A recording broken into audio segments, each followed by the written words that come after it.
Wenn ich an meinen Vater denke, er war jemand, der sich dafür interessierte, wie Städte leben. Er sagte immer, ich liebe Städte, wie ich auch Frauen liebe. Als wir uns überlegt haben, diesen Preis nach Hessel zu benennen, war uns aber nicht die Aktualität der gesamten Lebensumstände und der Umgang mit Krisen und Kriegen in seinem Leben bewusst, der heute natürlich uns allen mit dem Krieg in der Ukraine vor Augen steht. Hessels Durchdringen von Zeiten und Räumen schärft unseren Blick. Sprachen, nicht die Sprache, waren sein Medium. Wer Hessel liest, wird empfindlicher gegen Manipulation und Missbrauch von Sprache, gegen nationale Überhöhung, gegen Kulturkämpfe und Rückeroberungen von Territorien, wie wir sie heute in der Ukraine erleben müssen. Chaque auteur récompensé les années passées par le prix Hessel était récompensé pour une œuvre. Mais ce qui est singulier ici cette année, c'est d'avoir autant de résonance entre deux œuvres. Deux ouvrages qui nous donnent un éclairage en profondeur pour considérer la crise politique et humaine sans précédent à laquelle l'Europe fait face aujourd'hui. La traduction de vos œuvres permettra de faire connaître des deux côtés du Rhin l'originalité de vos créations littéraires. Aus der Zuckerfabrik ist ein eminent politisches Buch und zugleich auch ein sehr literarischer Text, ein hochliterarisch verdichteter Text, der eine ganz eigene sprachlich-literarische Form gefunden hat, in der sich Essay und Prosa verbinden, Persönliches und eben auch große Geschichte beziehungsweise geschichtsphilosophische Betrachtungen. Und insofern finde ich, ist es eine wunderbare eine Möglichkeit, hier heute eine Schriftstellerin auszuzeichnen, die im Namen Hessels letztlich auch, der auf ähnliche Art das Persönliche auch mit der großen Geschichte verbunden hat. Liebe Dorothee Elminger, chère Dorothee Elminger, sur proposition du jury franco-allemand pour la Fondation Genshagen et la Villa Gilet, nous attribuons à la création littéraire de Dorothee Elminger le prix franco-allemand Franz Hessel. Das allmähliche Verstehen einer Sprache, einer zweiten, einer dritten, einer neuen Sprache ist ein Glück. Es bedeutet, hinüberzutreten in Räume, die eine andere Geschichte, andere Begrenzungen und andere Möglichkeiten aufweisen. Es steckt darin das Versprechen, nicht nur Neues zu sehen, vermeintlich Bekanntes neu zu verstehen, sondern auch sich selbst neu formulieren, neu beschreiben zu können. Camille de Toledo passe en revue l'histoire de l'Europe, de l'exil des Juifs de l'Empire ottoman vers l'Europe, aux horreurs de la Première Guerre mondiale, du gonflement joyeux du capitalisme d'après-guerre, l'heure insouciante de la fiction française jusqu'à notre époque de décroissance tragique et nécessaire. Thésée, sa vie nouvelle, est le récit le plus personnel de l'auteur. Il entre en résonance de manière presque parfaite avec les thématiques chères à Franz Hessel, croisant l'axe Paris-Berlin, l'Europe de l'exil et leur enchevêtrement dans les destins personnels. Liebe Camille de Toledo, auf Vorschlag der deutsch-französischen Jury für die Villa Gilet und die Stiftung Genshagen zeichnen wir das literarische Schaffen von Camille de Toledo mit dem deutsch-französischen Franz-Hessel-Preis aus. Notre présent, nos joies et nos rires dans le présent sont toujours sous la menace du passé. Les fantômes du XXe siècle, je pourrais dire, sont une des grandes affaires de ma vie. Comment vivre avec eux? Comment revivre après les pertes, les destructions? Comment éviter que ces fantômes nous assaillent à nouveau? Ces questions ont pris un tour très douloureux au cours des dernières semaines. L'Europe est une belle idée, mais elle a souvent été bien oublieuse de ses fantômes. Elle a eu bien souvent tendance à ne croire qu'à l'économie. Il me semble que la littérature, elle, permet de lui rappeler toutes les autres dimensions de la vie, et notamment qu'il y a le deuil, la violence, les fantômes et la guerre, toujours en embuscade. Et notre effort, malgré tout ça, pour croire à la paix et à la joie retrouvée.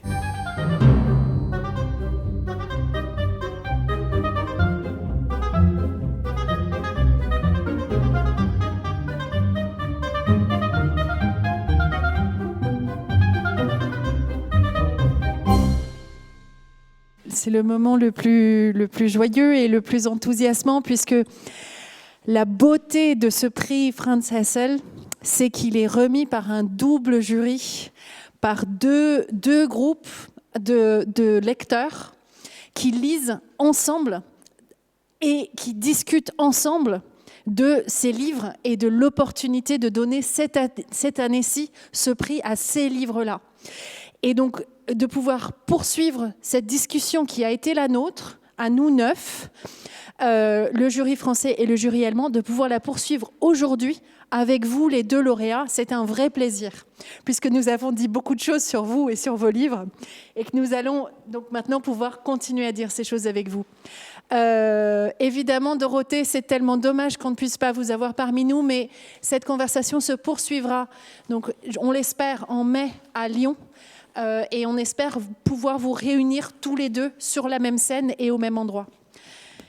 Je suis très frappée par déjà la manière dont l'actualité qui est la nôtre en Europe aujourd'hui a traversé l'ensemble de cette cérémonie jusqu'ici. Dans les contraintes qui sont les nôtres, avec des absences multiples, y compris vous, Dorothée, à distance, mais aussi les ministres qui ne peuvent pas intervenir, les éditeurs qui ne peuvent pas se déplacer. C'est comme si il y avait effectivement des fantômes, mais ce ne sont pas des fantômes de l'histoire, ce sont tous les rôles qui sont les nôtres. Nous sommes tous passeurs. Notre rôle à tous, c'est de faire passer les contenus et les imaginaires et les récits sur lesquels nous travaillons.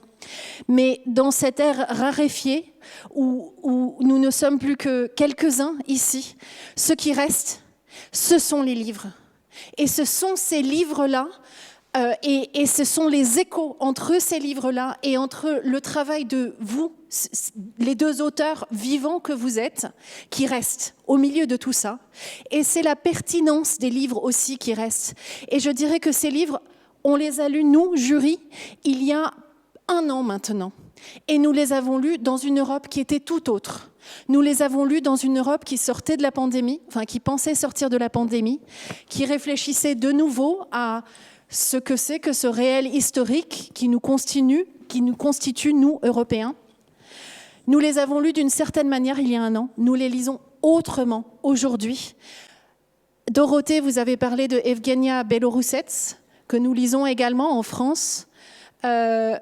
Camille a parlé de l'Ukraine et pendant ces semaines-ci est en train de publier des articles, notamment dans Le Monde, sur Odessa et sur l'Ukraine aujourd'hui. Ce que nous faisons ensemble aujourd'hui est traversé par cette réalité-là. Cette réalité ne doit pas nous empêcher de parler de livres, mais je suis particulièrement touchée par cette traversée-là, surtout avec les 2 auteurs que vous êtes, Camille et Dorothée, qui travaillaient depuis longtemps sur des questions d'histoire. Et le prix Hessel ne récompense pas seulement un livre, il récompense une œuvre. C'est un pari que nous faisons ensemble, nous, jury, de dire cette œuvre-là importe pour l'Europe aujourd'hui. Et cette œuvre-là va continuer d'importer ce travail d'écrivain. Camille, ça fait longtemps que vous travaillez là-dessus. Thésée, sa vie nouvelle n'est pas le premier livre sur la question européenne. Nous avions déjà Le Être et le boulot, l'essai sur la tristesse européenne, plusieurs autres ouvrages qui sont à la limite de l'essai et de la fiction. Est-ce que vous pouvez nous parler de ça, de cette manière dont Thésée et votre œuvre font résonance avec l'Europe dont nous parlons? Oui, je l'ai évoqué dans ce petit texte, dans ce petit mot, et j'ai entendu depuis le 24 février, depuis que les armées russes sont entrées en Ukraine, j'ai entendu des voix notamment de nos politiques, qui parlaient du retour du tragique dans l'histoire. Et à mes oreilles, c'était un son un peu particulier, parce que en fait, dans tous mes livres, et depuis que, à dire vrai, j'ai commencé à être un enfant qui réfléchit, je me souviens, j'avais 14 ans quand le mur de Berlin est tombé. 4 ans plus tard, c'était la guerre en Yougoslavie. Et je me souviens déjà qu'on avait ces images, ces violences-là.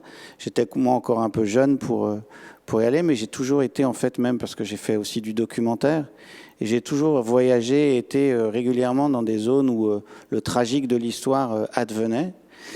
Et j'ai toujours eu le sentiment que le XXe siècle n'avait pas dit son dernier mot.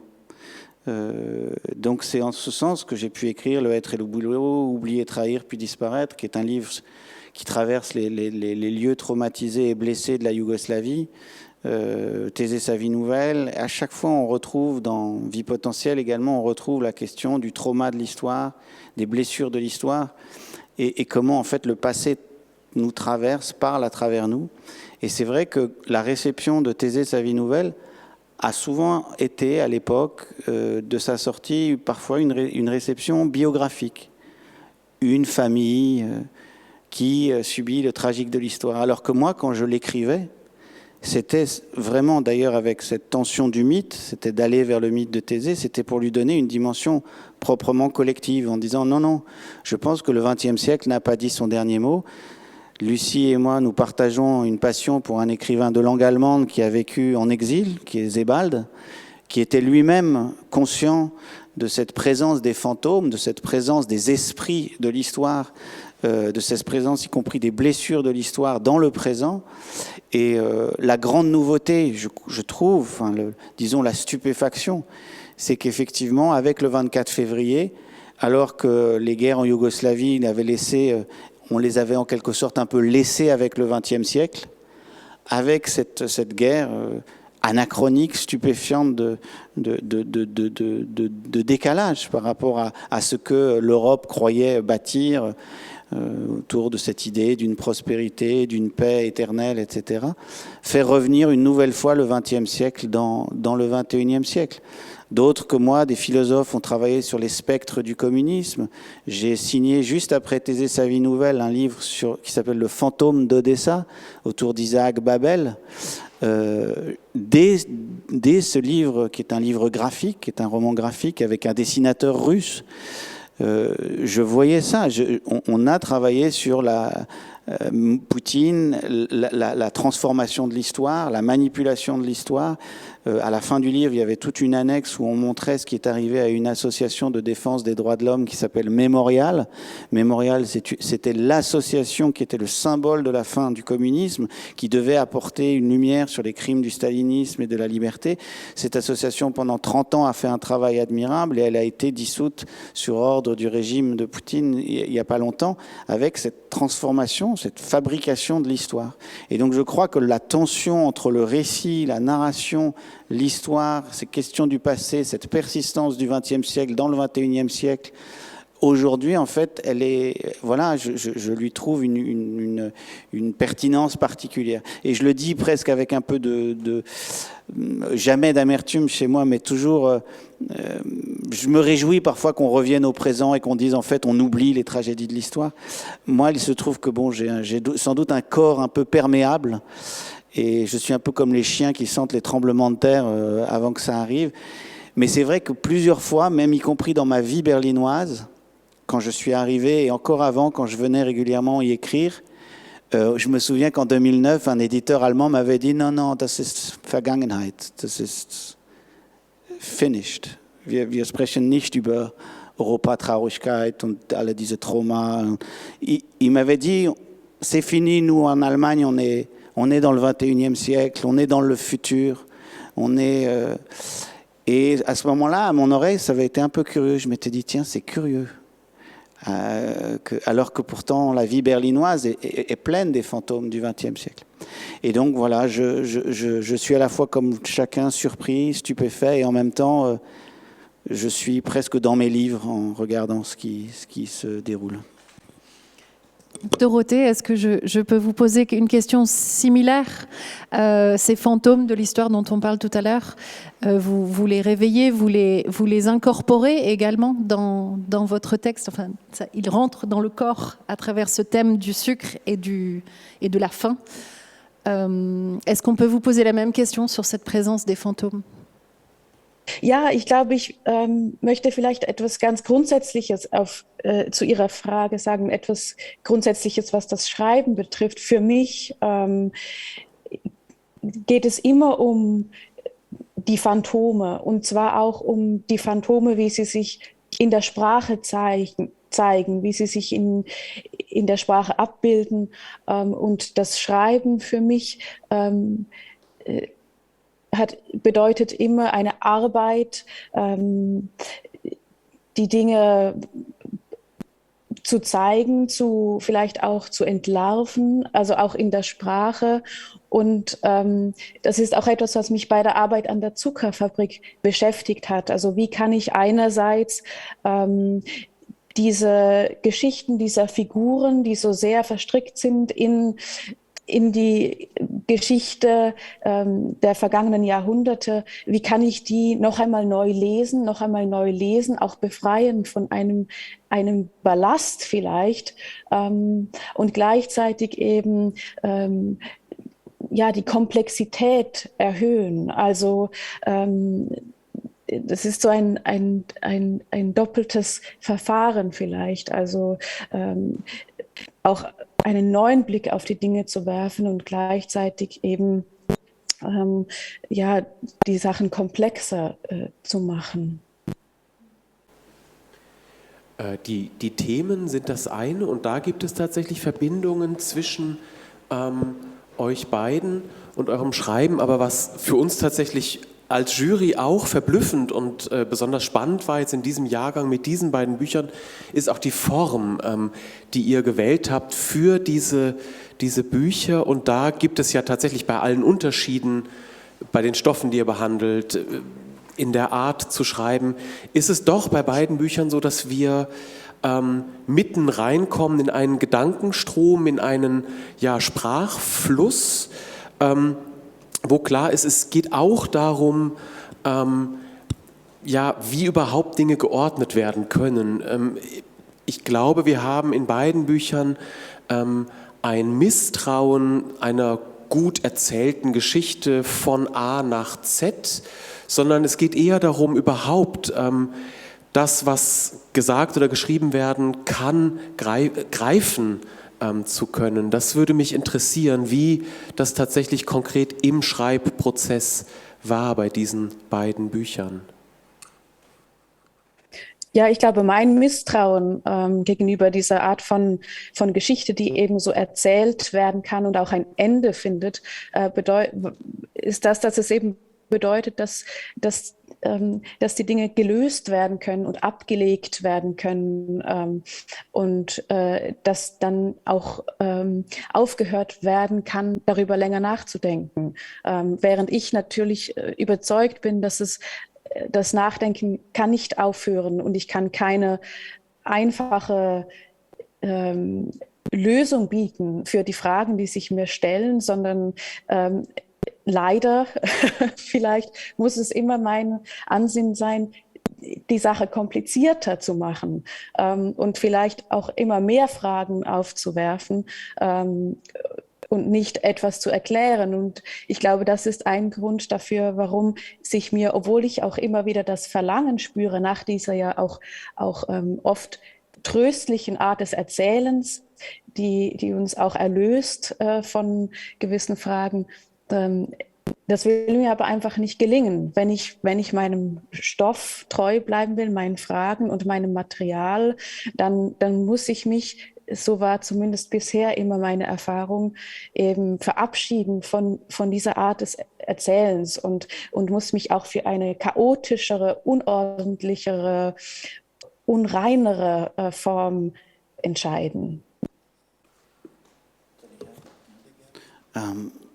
Je vais répondre en français, mais je te remercie pour cette question. Je crois que les deux livres, et je n'ai pas encore tout pu lire, mais je comprends de ce que j'en comprends et de ce que j'en entends. Je crois qu'il y a ce lieu de la littérature qui est un lieu, on pourrait appeler d'une contre-histoire ou d'une autre histoire ou d'histoire mineure. Et par ailleurs, je trouve qu'aussi un des grands points communs, c'est que c'est une histoire qui passe par le corps. Lucie, tu l'as dit, mais je pense que c'est aussi ce qui fait de ces deux livres. J'aime bien dire parfois qu'il y a des livres qui sont sœurs ou frères. Je pense que le fait qu'ils se retrouvent là, tous les deux ensemble, je crois que ce qui les lie, c'est qu'à chaque fois, dans les deux cas, c'est une histoire des corps, c'est une histoire qui passe par le corps, et accessoirement, c'est le corps qui, justement, est le réceptacle de ces violences de l'histoire, qu'elles soient d'ailleurs des violences du capitalisme ou des violences proprement parlées, de l'histoire de la guerre ou de l'histoire. Et en ce sens, je pense qu'aussi c'est une littérature qui est très biopolitique. C'est une littérature qui n'a rien à voir avec la manière dont on écrivait la guerre ou on écrivait le conflit par le passé. On voit maintenant véritablement qu'il y a une tentative de mise en langage, de mise en mots. Et à chaque fois que l'on parle d'une littérature du corps, on est avec une question qui nous occupe aussi beaucoup ici, qui est la traduction. Parce qu'en fait, le corps, c'est l'informe, c'est l'indicible. Moi, les épreuves que j'ai traversées, lorsque je les traversais, c'était un vertige de penser que j'allais un jour arriver à les mettre en langage, parce que c'était tellement impartageable, c'était impossible de partager ces choses-là. Et puis, progressivement, par un travail sur la forme, poser cette question de la forme, par un travail dans le langage, mais un langage comme une matière même, pas comme déjà quelque chose d'articulé, mais comme quelque chose qui ignore les mots qu'il va falloir trouver pour dire. C'est vraiment aussi là de repartir de cette ignorance du langage pour saisir et désigner des choses qui n'ont pas encore été vraiment rendues dans le langage. Je crois que c'est aussi beaucoup ça qui nous arrive. Et face à la situation contemporaine, on voit immédiatement cette trace dans les corps, ce marquage dans les corps. Moi, quand je vois l'histoire de la guerre qui est là sous nos yeux, je pense immédiatement également dans le temps long du trauma. C'est-à-dire que je vois également, j'appelle ça dans le livre, l'orphelinage. L'orphelinage, les générations d'orphelins, le temps qu'il va falloir pour retrouver de l'amitié ou de l'amour entre deux peuples, le temps qu'il va falloir alors que c'était des tissus qui étaient entrelacés. La Russie, l'Ukraine, ce sont des tissus qui sont entrelacés par les langues. Le temps qu'il faut, chaque fois qu'il y a violence, ça crée cette sorte de blessure, ça coupe. Et je trouve que le lieu de l'écriture, c'est le lieu de reprise du tissu du texte, de quelque chose qui se remet à tisser des choses ensemble.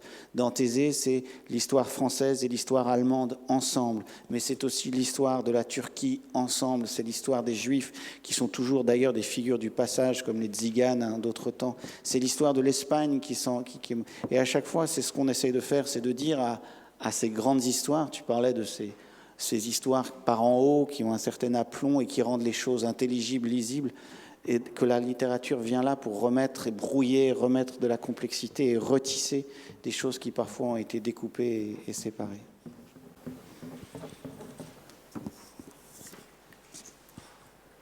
Vielleicht, wir haben ja gar nicht so viel Zeit, aber vielleicht noch eine letzte Frage in unser aller Namen der Jury. Du hast es vorhin sehr schön formuliert, Dorothee, dass du dich in der letzten Zeit durch Camilles Buch bewegt habest. Das finde ich sehr schön, weil das tatsächlich, glaube ich, auch sehr viel damit zu tun hat, wie wir uns mit deinem Buch beschäftigt haben. Denn das ist tatsächlich ein Buch, durch das wir uns bewegt haben. Es ist ja auch tatsächlich die Frucht vieler Lektüren, der Beschäftigung mit Literatur. Und das ist, glaube ich, auch was beide Bücher auszeichnet. Also das sind Bücher, die aus der Literatur kommen, die aus Lektüre auch gewonnen sind. Ob es nun ein griechischer Mythos ist, ob es tatsächlich Notate sind, Mitschriften aus Büchern, die einfließen, ob es Poesie ist, die ja auch eine wichtige Rolle spielt, Lyrik. Das würde mich auch interessieren, wie, eine große Frage, aber wie das tatsächlich sich verhält, wie das Bewegen in anderen Büchern zu den eigenen Büchern führt bei euch, weil das tatsächlich verblüffend auch eure Werke miteinander verbindet.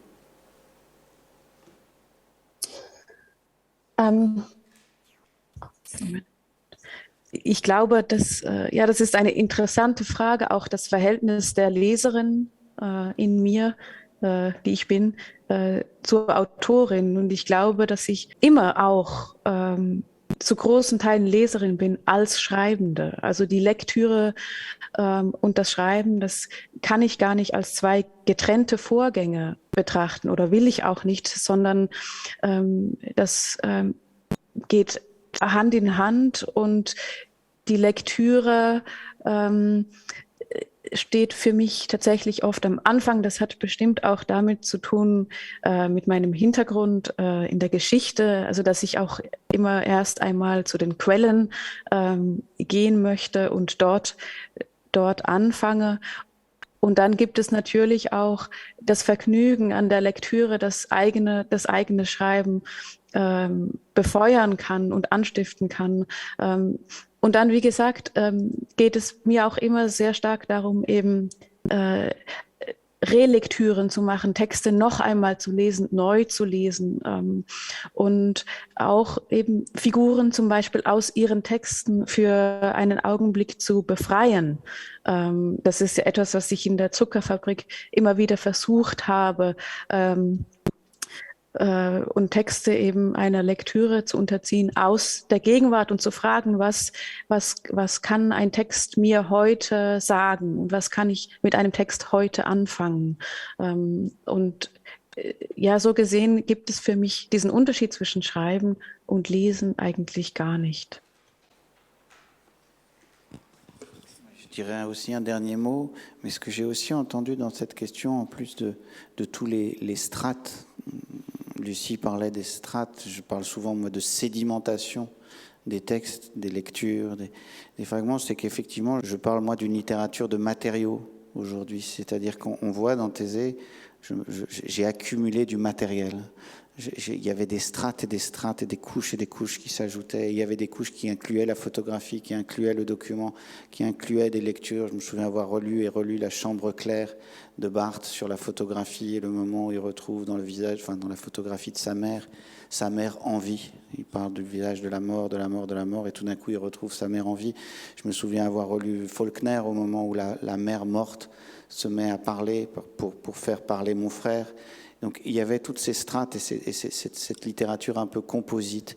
Et je crois que là aussi, dans ce travail de tisserand, de textile vraiment, il y a quelque chose comme ça. On a beaucoup parlé il y a quelques années d'une littérature fragmentaire.